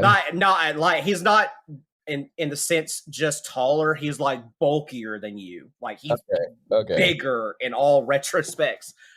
He looks down at your armor. He kind of inspects it. He's like, if I'm being honest, friend, I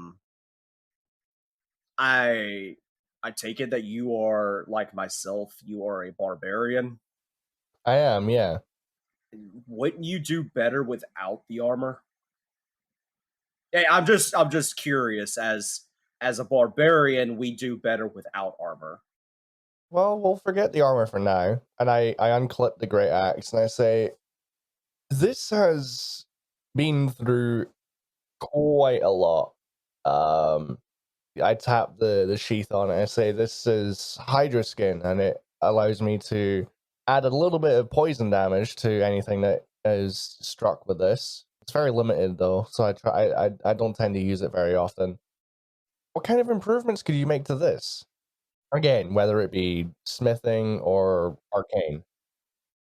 He looks at the axe and he says, there's something I've been wanting to try, if you would allow me to do so. I'd be interested to find out what that is before you do it. He looks at you and says, what if I were to give you the capability of bleed damage, and necrotic damage. Oh, damn. Both of those? Yes. So that would be, if I played it right, the slashing damage, the poison damage, the bleed damage, and the necrotic damage all in one attack. I'll read to you exactly what it will be able to do on top of your extra features you already have with it. But do you want to do that? Fuck it. Yeah. I like having extra damages. It actually is not going to take as long as the armor is. It's actually going to take a couple of minutes to do it. And I'm going to give a shout out to our friend Rhaegar here for his new podcast that is up and coming, Duckies and Dargans. Wait, why? He did something for me that I wanted, and I feel like this will be a way for me to return that favor. Okay. I know exactly what you're talking about. All right, so you watch as the gorilla takes your axe. He goes over to a separate table. You see him do something that you didn't expect. He uses no tools for this. He takes his hands and he kind of like over top of it waves his hands around the axe, almost like he's doing a ritual. You can feel very slightly the room shake a little bit, and then it stops. He grabs the axe. When you look at the axe has turned like an obsidian color. Oh. So the blade looks like it's made out of obsidian now instead of steel. It's got like almost like a galaxy effect, almost, where it's like sparkling on certain bits of the blade. Nice. Like his leg. The handle itself has taken almost like a blood red color, and that it fits with the theme, basically. He hands it back to you very carefully, and I'm going to tell you what it does mechanically, but he basically is going to relay this information to you in the sense of how it would work story-wise, right? Okay. You're going to be able to have an axe called the Axe of Bloodletting. It's intelligent what you've done, by the way, with the obsidian. So, you wield an axe with incredibly sharp edges that seem to shimmer. In this case, when you use it, it will shine a bright red color along the blade part. So it's almost like it gives like a blood hue around the edges, but the blade itself is the obsidian color. So it only shines the red when you use it, right? You're going to get an extra +1 to your attack and damage rolls made with this weapon. So it goes from being a +9 to a +10? Yes. And then instead of it being a 1d12, it's now a 1d12 +6 is a 1d12 +7? Yes. Your weapon has 5 charges on it. Yep. When you hit a creature with this weapon, you can expend 1 charge to cause the target to bleed profusely. At the end of each of its turns, the target must make a DC Constitution saving throw. The DC is 13. On a failed save, the target will take 1d6 bleed damage. On a successful save, the bleeding stops. Okay. You automatically add 1d6 necrotic damage on a hit. So no matter what, when you hit, you add 1d6 necrotic. Okay. The bleeding also stops if the target receives any form of magic healing, or if the target or a creature within 5 feet of it uses an action to give them a medicine check with the same DC and is successful on the medicine check. Okay. Lastly, you get to roll 1d4 plus 1 to get your charges back at dawn. So at dawn is the only time that you can make that roll. Okay. So just to make sure I've got this right in my head, I have the ability to unsheath the great axe, which activates the poison damage. Yep. Which means that I would roll 1d20 plus 10. Yep. In order to hit. If I do hit, it's 1d12 plus 7 slashing damage. Yep. Plus an additional 2d6 poison damage. Yep. Plus 1d6 necrotic automatically. Plus, they have to make a constitution saving throw of a DC 13, which if they fail, they take 1d6 bleed damage as well. Yeah, on each of their Correct. turns. Holy shit! Yeah. Yes. You are broken. Well, I felt like that's fair because I've given Mouse a very broken weapon Oh yeah, with Mike him is broken. upgrading it. Then I'm now giving Rhaegar his broken weapon, and at some point I'm going to give Norbit his. Just give me an army instead. Hey, I mean, you can take it however you want, but Are you doing this because the other thing that I requested is not going to happen? no, I didn't say that. No, I was being genuine. I was being absolutely genuine. Yeah, from what we've done story-wise, I feel like the thing that we spoke about isn't going to happen. No, That I would was have been being the genuine when I biggest. said that I'm giving you this now instead of later on because of the item that you gave me in your campaign that I was not expecting to get early on. So I felt like that's fair.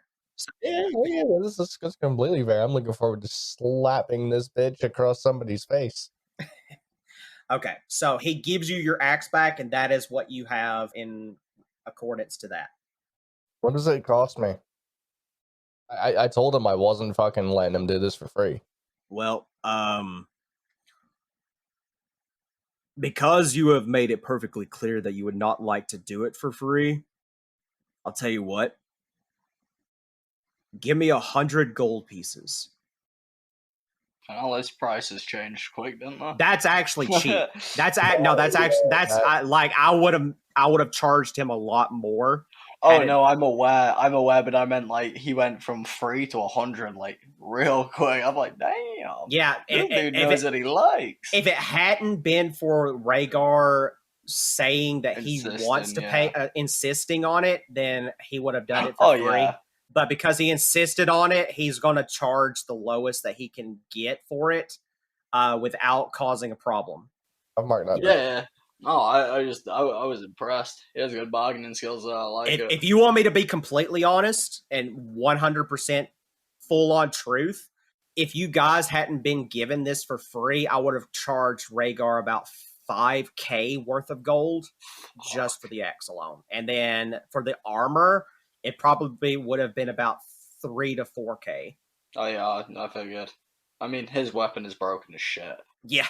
It's like I mean, what? How much are you hitting for at max, ma'am? Max damage, providing they fail the Constitution saving Yeah, throw. like I'm just curious at this point.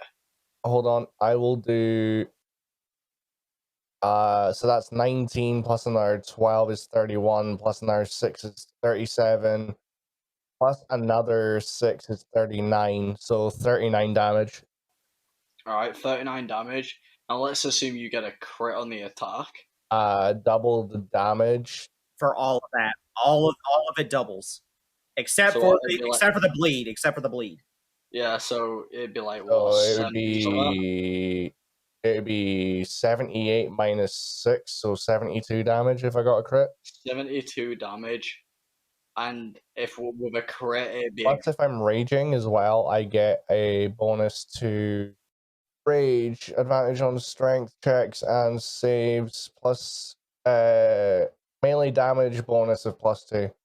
So I would get another +2 to that.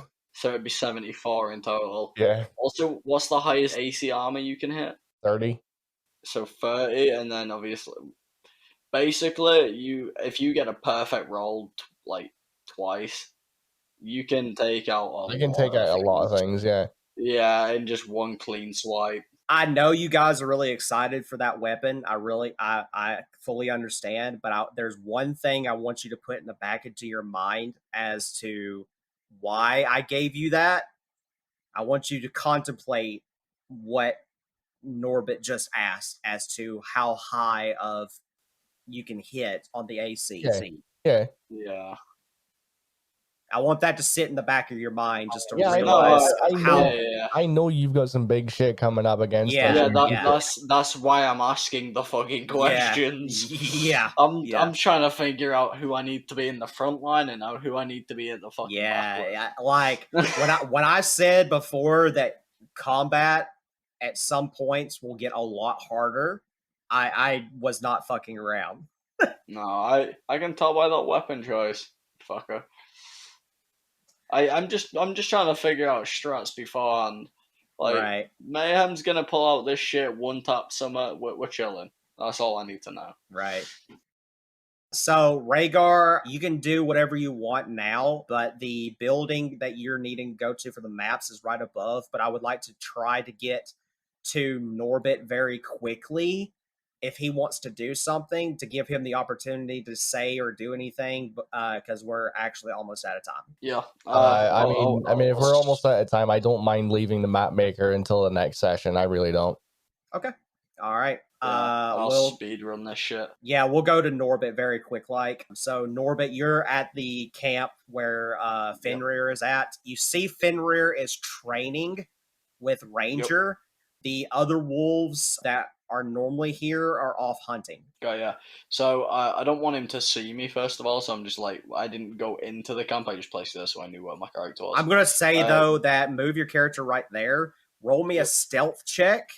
It's not the matter of that he smells you, but there's the potential that he could still see you because of how good their eyesight is. So roll me a stealth check to see if he notices you. I'm just finding my stealth. I know it's shit. 2. Yep. All right. 14. 14. You're not as good at it as Mouse would be normally, but you are hiding behind one of the tents and you're watching as they go at it, and they're practicing or like fencing in this sense. Mm-hmm. Is he wearing the cloak? No, not yet. No. Not yet. Yeah, it hasn't been fully crafted yet. That one's going to take some time because the blacksmith is not fully familiar with Ethereal, so it's going to take him longer. That's fine. I just was curious on that. Yeah, so basically what you see is Ranger and Fenrir, they're going at it and they're fencing. Ranger has his greatsword out and Fenrir has his weapon out. We'll think of a name for that at some point. Yeah. But they're not attacking to kill, they're attacking just like to train. Sparring. Yeah. So before I forget, there is one last thing I would like to try and do. Okay. That is head back down to the blacksmith. Okay. And I would like to ask him if he can upgrade me. Okay. My natural armor. Before we get to that, Mouse, is there anything else you want to do? Nah. Do you want to go down to the blacksmith and meet up with them at least, or? Yeah, I'll meet up with them, but yeah, I don't really want to do anything else. I'm good. Okay, it's just you've been awfully quiet this session, so I wanted to give you the opportunity to do something if you wanted to do it. No, we good. I've been listening to everybody. It's been fun. Awesome. Okay, so all of you are at the blacksmith by now. Mouse comes in a little bit before you, Norbit, and then Norbit, you see Rhaegar and Mouse there. Mouse would have came in just at the moment that Rhaegar was handed the axe. Norbit, you would have came like a few minutes after that. Okay. So Mouse at least sees the new axe. Norbit, you do not. Great. Norbit, you said you wanted to go in and ask Boulevard if he can do something to upgrade you specifically. Yeah, I'm gonna walk in and I'm just gonna simply state to him, like, you can see I'm clearly not organic. Like I'm part machine, I want to say.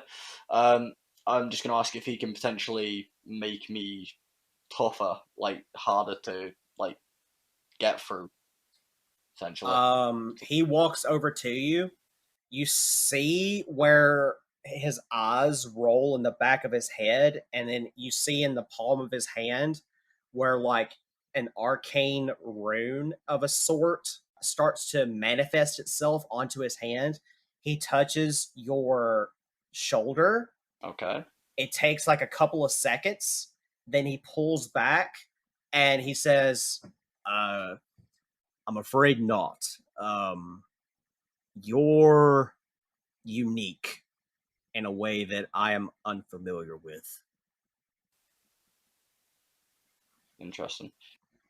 Now, that's not to say that you couldn't wear some armor to help you out, but as far as magical means of upgrading you, I don't have that capability. Oh no, I meant armor-wise. Yeah, basically, it's more lines of if you want to put armor on, you can. But I didn't know that. but Did I not lend Norbit my breastplate for a little while? technically, yeah, you could give Norbit your breastplate. Now, I will Wait, say have that I not been wearing armor this entire time? No, you have not been wearing armor this entire time. I will say Norbit. I never knew that. Tell me, are you proficient with medium or heavy armor? Let me check. Armor proficiencies: light, medium, and shields. Okay, your plate, Rhaegar, is it considered medium or heavy? Pretty sure it's medium. Medium. Okay. I'm proficient in light, medium, and shields as well. It's definitely not light. Basically, what would have happened if it was heavy was that Norbit would have gained stealth disadvantages if you were to wear it. I mean, fuck, I get that anyway. But if you put on the armor, your AC will just go up by 1. I'm aware. That's what I'm looking for. You know what? I will hold off on Rhaegar's breastplate for the time being, and I'll ask him if he can make me some armor that fits me better. That's the way I'm gonna word it to him. Boulevard says, "Well, if your friend Rhaegar here, I assume was your name. Yeah, my name's Rhaegar. I could actually smelt that down into more your size if you would like." Hey, that's up to him. I don't mind. I mean, like you already said, we barbarians do better without armor. You are correct. Okay, I take it off and I hand it to him. Okay, he's gonna take it and he's gonna take it outside to his anvil. It takes him, I'm gonna say, roughly about 3 to 4 hours to kind of melt it down to where that he could make it to Norbit's size. But he manages to do that, and the reason he's able to do it as quickly is because he kind of like adds a little bit of magic flair in the sense to speed things up. But he comes back with the plate, and it's your size, Norbit. Sweet. But your AC will just go up by 1, and that's the only thing that it can give you. What's your AC now, Norbit? 22. Ooh, damn. Yeah. Tony, correct me if I'm wrong. If I also equip a shield, that's 23. It would go up to 23, yes. But you cannot equip. Yeah. You cannot equip the shield at the same time, though. and the scythe at the same time. Yeah. Wait, actually, Tony, we changed the scythe, remember? So it had a chain instead of like a bar. Yeah, I was going to say for like weird looking blades of chaos. Well, I was going to say we haven't done that like in session, so we kind of discussed it. Not in recording session. So I was going to say that you could do that here if you wanted to, if you want to officially get it out of the way. Yeah, I might as well, right? Because didn't we agree it would plus my range by 5? And yeah. So the way that it would work is that it would still be classified as a two-handed weapon, basically. Yes, but it had the capability of throwing 5 feet, was it? It's got like a chain attached to it, and you could kind of like throw it out and swing it like in a chain form and get an additional 5 feet on your melee damage, but you still would not be able to equip a shield. Yeah, fair enough. No, I was just curious on that. Yeah, I will get the chain thing done as well because you know, might as well get out of the way. So that's pretty simplistic on that. All he has to do is cut it in half and then add the chain to it and then kind of weld it together in a sense. So he does that, and you now have these dual scythes with the chain attachment. Yeah. So whenever you do a melee attack, instead of having to get up 5 feet, it will be 10 feet now. So you can do any melee attack up to 10 feet. Sweet. Yeah, I think that's me done for this. For now, I'll probably think of some more by next session that I want to fuck about with and see if it'll work. But sure. Tony. Yes, sir. With regards to my movement speed, you said that my movement was 40-30, but it was 40 if I took the armor off. Your speed is now 40. Excellent. Okay. Mouse, anything you need here? Nope. All right. I like my gun. I'm good. I bet you do. Not want a scope? I shot a fish. Shut a fucking face. Tell You me should've where you sworn the guys finish. want to go. We're going to end the session here in a second, but you tell me where on the map that you guys would like to start making your way towards. Just I'm like- gonna let my party members decide. Technically, You know what? Mal I'm said gonna that say he would say in session where he wanted to go. So Yes, that's what I was gonna say. Oh, it's all good. It's all good. I had an idea, and it didn't play out the way I thought it was going to. So never mind about that. okay. You know what? No, I'm letting you decide, Mouse. Rhaegar's letting the party decide, and I'm letting you decide. Oh, I'm good. I'm good. I'm following y'all today. No, this is for next I'm session. ready for some. Yeah, this is Oh, for it's next session. session. This is for next Oh, session. Pick your spot. gotcha.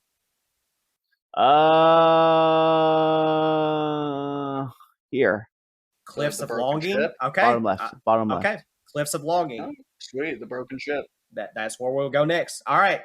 We're going to end the session here, guys. Thank you so much for listening in. I appreciate your time and effort into this podcast. We love you all. Next we come back, our adventurers will make their way to the bottom left of the island into an area known as Cliffs of Longing. Would you guys like to say anything before we go? No. Nope. Yes. All right. Yes. What would you like to say? He said no, so I said yes. Okay. Are you seeking some slick new gaming gear to add to your arsenal? Our friends over at Inked Gaming have developed their site into a one-stop shop for all of your tabletop gaming needs. From vibrant-looking dice to cleverly designed dice bags to sweet sleeves, playmats, and a whole lot more. Their site is rich with quality goods that will help you up your game. Team Inked has been a friendly, reliable supplier to the gaming community for nearly 10 years, and we want them to continue growing for the next 100. In fact, we love their products so much that they didn't even approach us to promote them on our podcast. We wanted to utilize our affiliation with Inked to let people know about their gear. So head on over to inkedgaming.com today and get your hands on some awesome gear that matches your game and your style.